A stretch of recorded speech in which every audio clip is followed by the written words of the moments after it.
What now? Ashton, are you here? Are you punking me? Good one. Way to make my anxiety levels go through the freaking roof. My goodness. Hi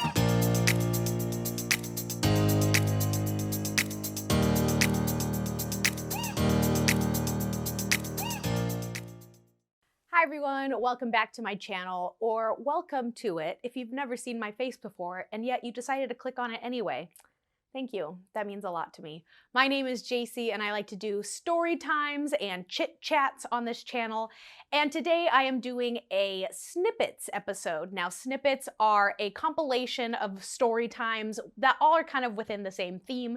And today's theme is about traveling. Now, during the holiday season, a lot of us are doing a lot of traveling. And so I was inspired by some of my upcoming travels to give you a story time snippets about some of the worst traveling experiences I've had. I'm personally really excited because this Christmas time, my family and I will be going to New York City to visit my sister. And then in 2022, I have several trips on the books. And this will be a good cautionary tale of some of the tragic and weird things that could happen when I'm out and about on planes, trains, and cars. So if you like videos like this of me just chit-chatting, like we're two best friends hanging out, talking about the more tame and mundane things in life, then make sure to like this video and subscribe so you can follow along for other future videos.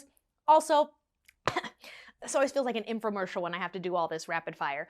Make sure to follow me on social media. I am on Instagram, Twitter, and TikTok if you want to follow along with my just regular daily activities and of what we'll be doing in New York City because we have a lot of fun things planned. But with that being said, let's get started on the first snippet of one of my traveling nightmares. So the first story time I will tell will be about the horrors of when we traveled to Chicago. Now again, prefacing this, all these story times, they're all pretty like common regular things. It's like we're two friends catching up, you know? It's not gonna be some super crazy story time, but I'm sure a lot of you guys can relate to a lot of things that happened in this story. So a few years ago, all of my friends and I were gonna meet up in Chicago for our first across the country trip. I'm in California, and so we're gonna go do this Chicago trip. So I hop on a flight with my best friend Oscar, who you guys have seen on this channel, as well as my boyfriend at the time, and we're gonna meet our other three friends in Chicago. So we had a layover in some city. I wish I could remember what it was. Let's say it was Milwaukee, because that's funny to say.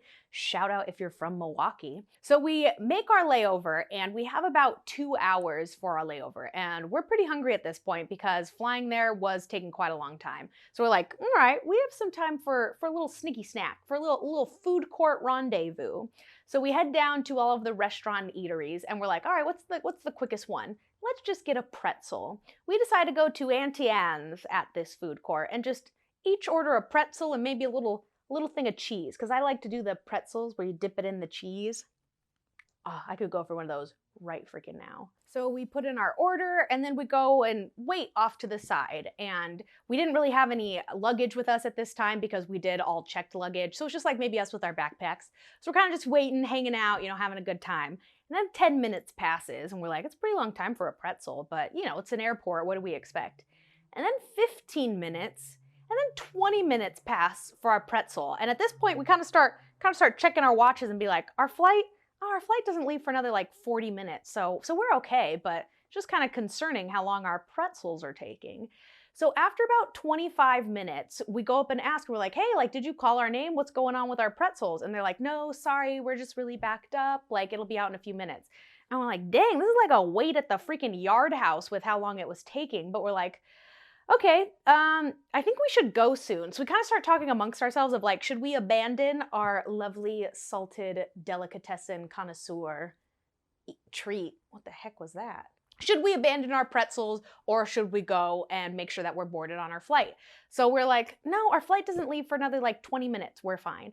So finally they call our name, we grab our pretzels and we just start kind of running. We do like a little jog and we're going like, all right, we got 20 minutes, but like, let's make sure we head back. We get to our gate and they were boarding and we're like, hi, like we're here, we're here. And they said, we've been calling you over the loudspeakers for the past 20 minutes. And we're like, oh, sorry, we were getting food and we didn't hear that. Well, we gave up your seats. And we're like, what? The flight doesn't leave for another 15 or 20 minutes. How did you give up our seats? And they said, well, we sat your section already and you weren't here. The plane is completely boarded and we have a collection of standby people. We were calling your name. So we actually gave your seats to standby people. And we're kind of like, well, kick them off. We're here. Like, come on, we're here right now. And they're like, no, we can't do that. Like, sorry, you missed your chance. And so, mind you, at this time, we're in like our early 20s. That's when we realized that planes can do that. I guess we were on like a nicer airline that they did have a standby line and they seat and board you pretty early on, that they don't just wait to the last minute, which kind of ruins the fantasy of like rom-coms where they're like, oh no, her flight leaves in 3 minutes. I can make it. Wait, Jessica, don't get on that plane. I love you. You know, it's not actually how it works in the real world. So we're standing there at this airline ticket booth, whatever, and we're like, well, shoot, what do we do? Because we need to get to Chicago. And they said, well, now you guys can join the standby line. And we're like, dang it, how does that work? So what we ended up having to do was the three of us joined this like standby queue, and we had to wait for the next flight to Chicago. So we had to wait in this airport for like 2 hours and then kind of just like stand around like when they're boarding the plane and just see who doesn't show up. And it was kind of funny being on that side of things, considering we were just on the other side of it before, where we're like, ooh, like they're calling Michael over the loudspeaker. I hope Michael misses his flight. Like kind of rude if I think about it.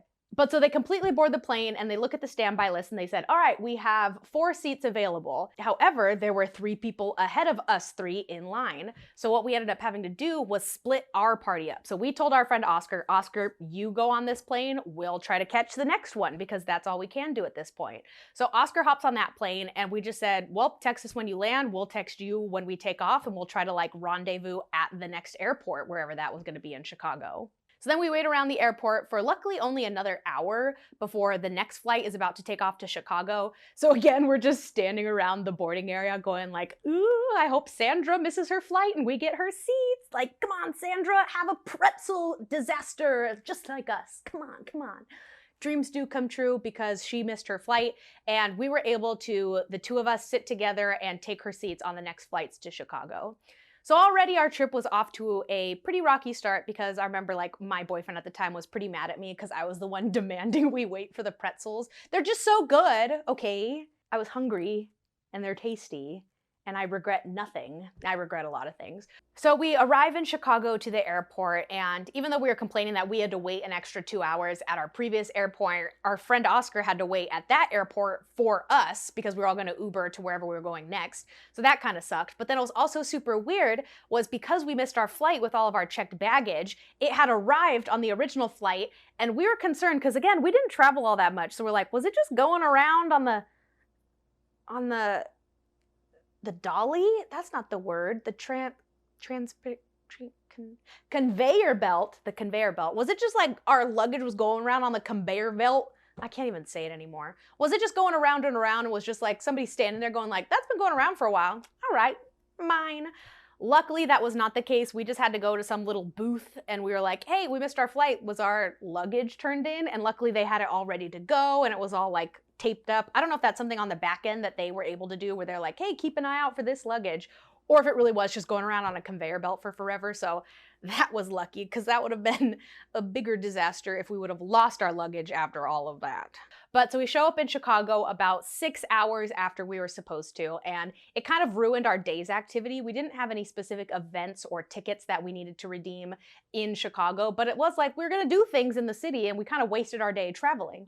So we arrived to Chicago, the 3 of us, and we call our friends. We're like, hey, we've landed, and our friends were taking off from Colorado at that point, and they said, all right, head to the Airbnb, everything's all set up, we'll text you all the passwords, everything to get into the house, and we're about to take off as well, so we'll be kind of in the air for the next 6 hours, so we'll see you then. So we were excited for our Airbnb because instead of doing hotel rooms, we just decided to do one big Airbnb for 5 of us, and it was kind of like in the heart of the city, it was close to everything we were planning to do, and we were just so pumped for it. So we hop into an Uber, head to our Airbnb, and when we arrive, we walk in and we're kind of just like wandering around because it was this weird old-timey building where we had to get buzzed in. And so we go in and we try to get onto the elevator, but you need another code to get onto the elevator.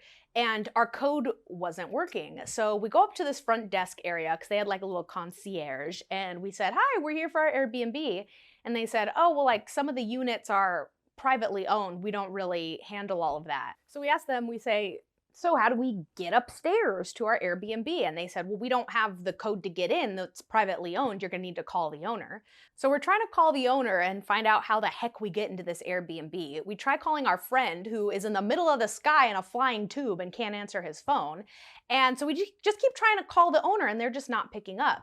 So we get a hold of Airbnb, and the kind representative on the line informed us that our reservation had been canceled.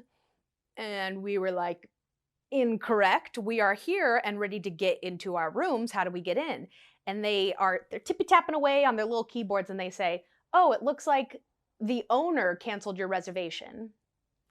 And we're like, okay, well, we're here. We just flew all the way to Chicago. What does that mean? And they said, well, you can't get in the Airbnb. The host canceled it. And we said, well, can we get a hold of the host? And they said, well, no, they canceled it and we're trying to call ourselves. So I guess while we were trying to call the host ourselves, Airbnb was as well, and they just weren't answering. So we're kind of like sitting around in this weird lobby of this apartment complex, I guess. And we're like, what the heck do? We don't have a place to stay. What's going on? So we're talking to Airbnb and we're kind of venting. We're like, listen, we've been traveling all day. What do we do? Like, that's not our fault that they canceled. And they let us know that because the host canceled within 24 hours, that they would get charged somehow. I don't really know the details, but they're like, you don't have a place to stay. And I'm so glad I was not the one doing the talking because I am so non-confrontational that I would have been like, okay, thank you, bye. All right, guys, we're homeless in Chicago now. This is where we live. But luckily, one of the boys on the phone was like, well, what are you going to do? Like, this is not our fault. We need a place to stay. And they were pretty angry. And so Airbnb was like, don't worry, like, because this was all like not your fault. This was in 24 hours. We got you guys. So they're looking, they're like, all right, well, there's no other Airbnbs in the area, but we are going to put you guys in a hotel. Can you please give us the card information on which this reservation was reserved? And we let them know, we don't know that. That's our friend, and he's in a flying tube in the sky. And they're like, can you give us like the address that you like are registered with Airbnb with? And we're like, nah, we don't know his address. We don't know where he lives. He just moved out to Colorado. No clue. And they're like, can you give us your PIN number? Can you give us your password? Can you give us anything? And we're like, no, we didn't reserve this. We're just part of the party. The actual person who reserved it is in the sky. And so they were like, well, there's really, like, we really can't transfer this reservation until we have that information. And so we're like, are you freaking kidding me? And so I have a photo of us where we're just in the lobby of this weird apartment complex, just sulking because all we could do was just wait for our friend to arrive, wait for him to land so we can be like, hey, so glad you made it, but you need to get on the phone with Airbnb and find us a hotel because they're not letting us do it on your behalf. So sure enough, they do land. He gets on the phone, gives all the password and confirmation, and they say, okay, we are getting you a hotel room. Your Airbnb reservation was for 4. Now here's kind of the sneaky thing. You know how when you reserve an Airbnb and you say for how many people? We said it was for 4, but really it was for 5 of us because one of us was planning on sleeping on the floor. Oscar loves to sleep on the floor. I don't know what that was all about. But so we only did the reservation for 4. So they said, okay, well, we're going to get you a hotel room with 2 queen beds. Is that okay?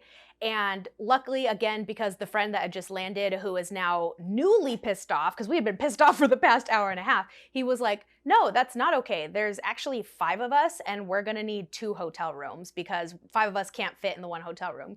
And at this point, we kind of had Airbnb in our hands because this was kind of not our fault, and we were pretty upset that they were like, no problem, we will get you 2 hotel rooms at the London Hotel.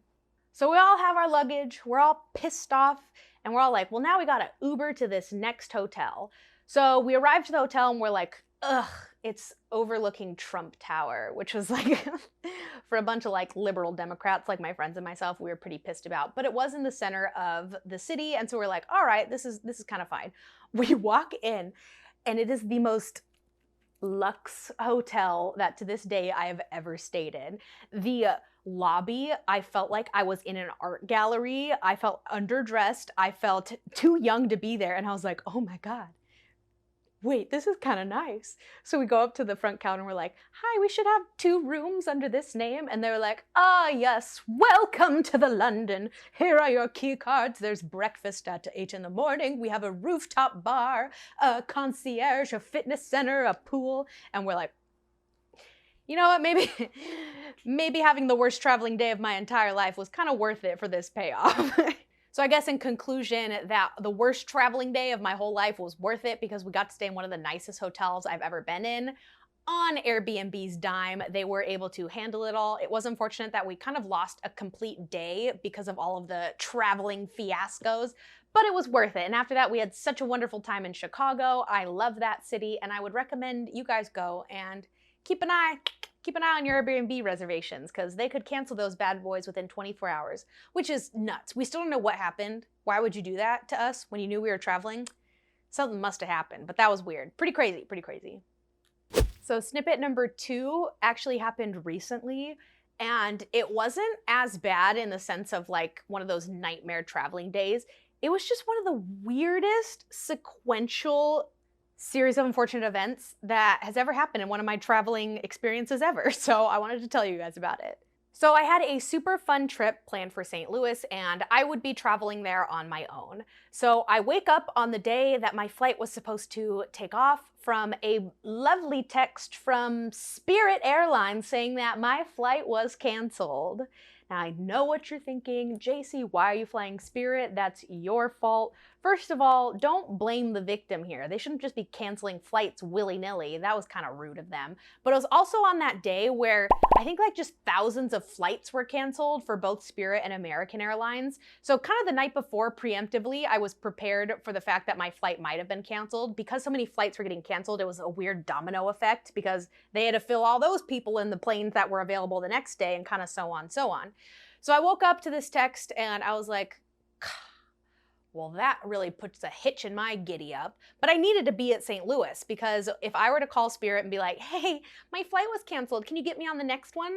They would say it was for like in 2 days sort of thing. And I was like, no, I need to be there now. That's kind of the whole point. I need you to get me there on this day. And I couldn't wait around for it. Not only that, but I guess the queue times to either be at the airport and wait in line or just to call were hours and hours long. And I'm impatient and I'm impulsive and I couldn't wait that long. So I hopped onto google.com and I was able to buy a flight to St. Louis for that day for an additional like several $100s. So my flight on Spirit was like $150 because I was doing like just a backpack sort of thing. I wasn't doing the whole buying a bag for $30, which is like their whole a la carte system. So stupid. So I spent a couple extra $100 just to be able to get there, but I was like, I just need to be there. I'll worry about getting my reimbursement or my refund later. I just need to be on this trip already. So already not off to a great start because that was the first time that a flight had been canceled for something out of my control. You know, I've had really long layovers or delayed flights, and that one was just kind of more annoying. So I was behind a few hours, but I was like, hey, at least I'm gonna be there. So I head to LAX, and this is just where the weirdest series of things happened that it felt like I was being punked.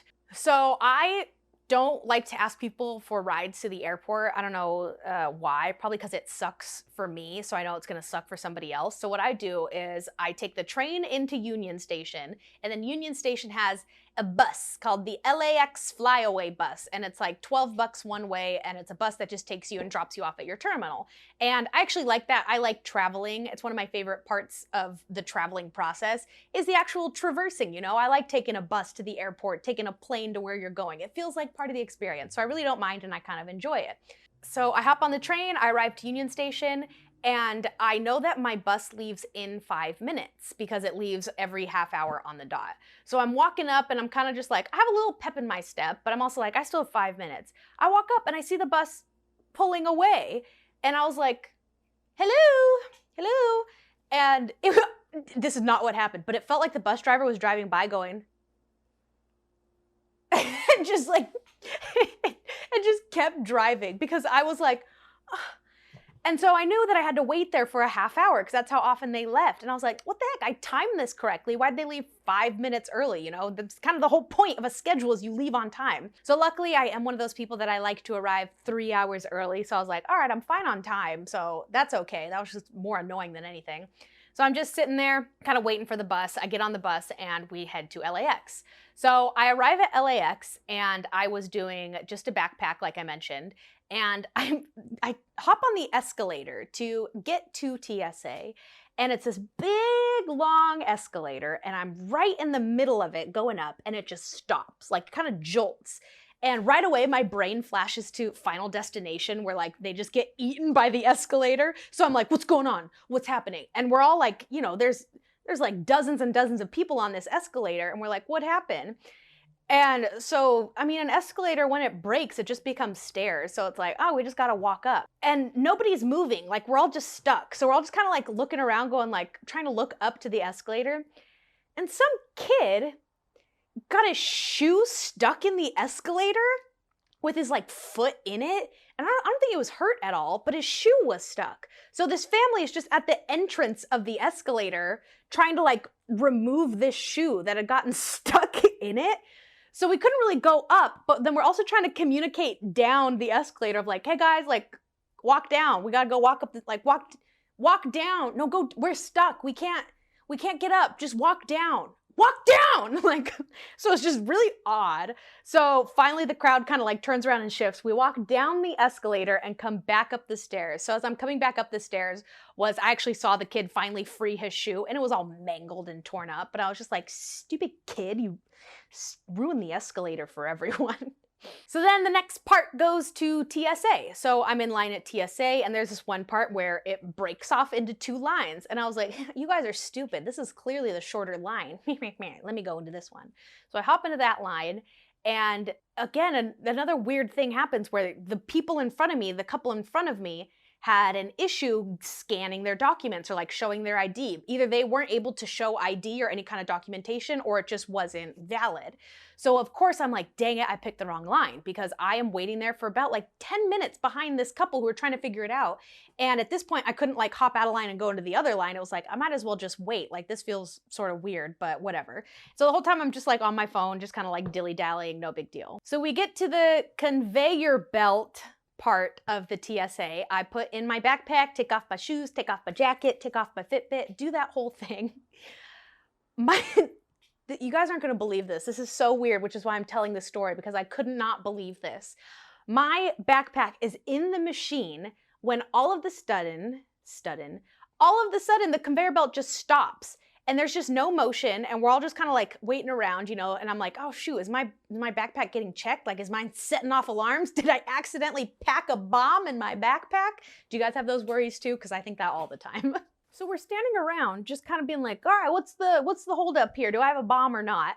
When we see one of the TSA agents, like, he grabs this big old stick with a hook, and he goes, sorry guys, like somebody's backpack strap got stuck in the conveyor belt. And it wasn't my backpack, but it was somebody else's in front of us. And so we're like, oh, okay. So he grabs this like hook thing and is trying to like unhook it. But of course it was in the most unnatural spot of the entire conveyor belt, where he just couldn't get it with this hook. So then this TSA agent hops up onto the conveyor belt, is like straddling it, and is like trying to like yank it. And it just wasn't coming up. And so, of course, at this point, like, it had been a solid like 7 minutes just standing there, which doesn't seem like a long time, but when you're like shoeless with no phone to kind of keep you occupied, we started talking to each other. And so we're like, oh, whose backpack is it? Oh, it's yours, Georgie. Dang it, Georgie. And this guy's like, oh man, like what's such bad luck? And we're like, well, at least we all arrived to the airport early, right? And at this point I'm thinking like, actually, I meant to come super early, and it's kind of starting getting a little close to my flight time, because all these weird things kept happening.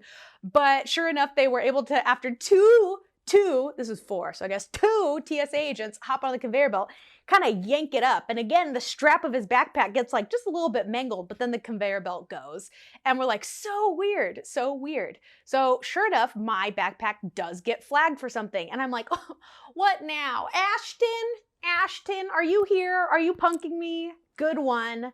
Way to make my anxiety levels go through the freaking roof. My goodness. They pull me off. They're like, is this your backpack? I was like, yes, sir. And they said, is there anything in here we should know about? And this part's just kind of funny. I was like, oh, just a breakfast burrito. Because I was like, oh, maybe the foil of it made it go off. So he goes, all right, we're going to have to look into it. He opens up my backpack and he goes, is it okay if we look inside? And I was like, the burrito or the backpack? They're like, we need to open up the foil. And I was like, yeah, I guess.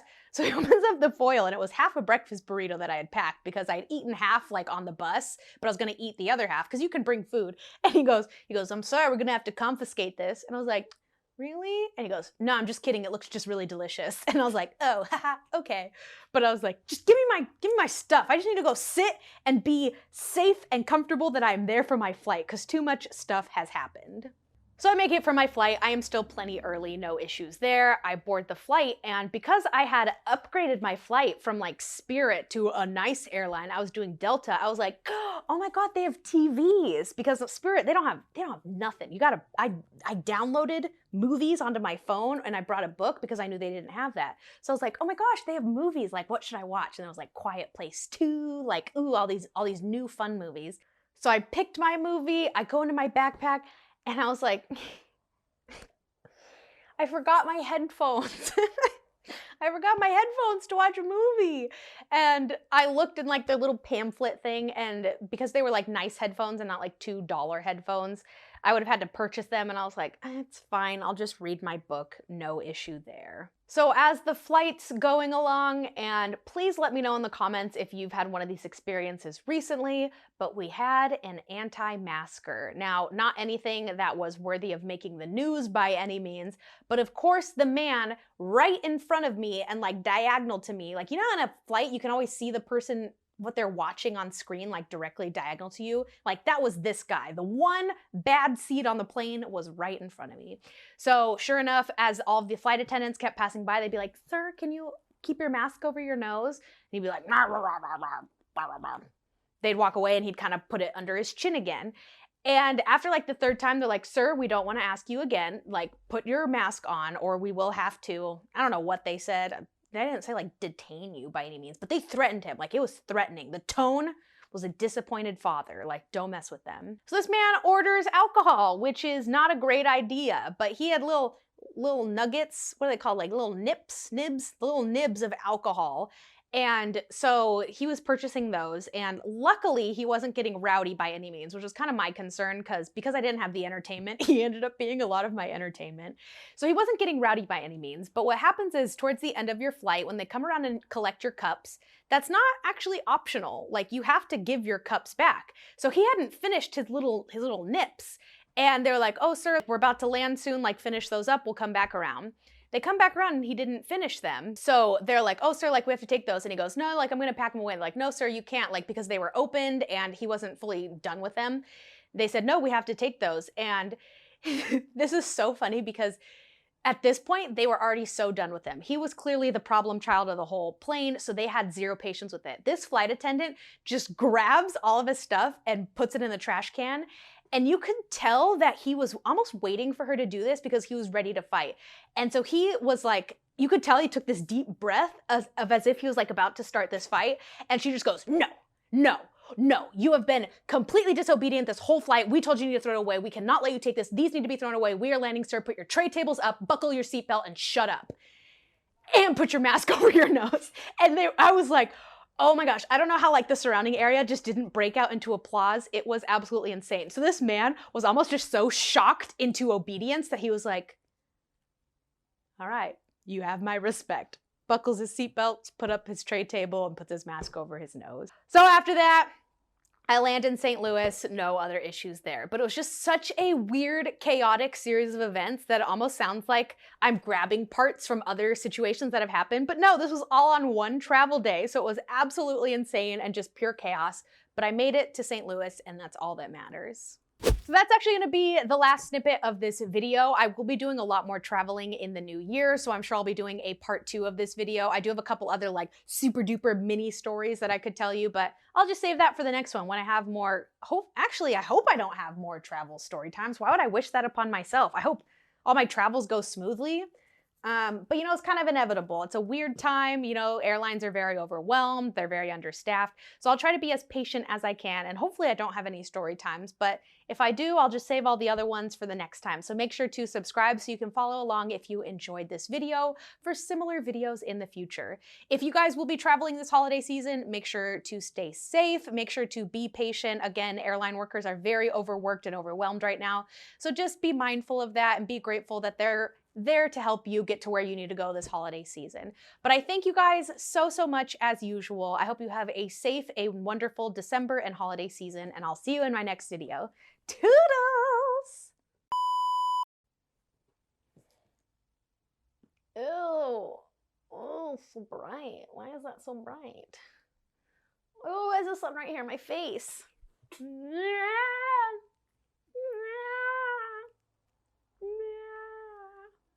All right, focus. That's better.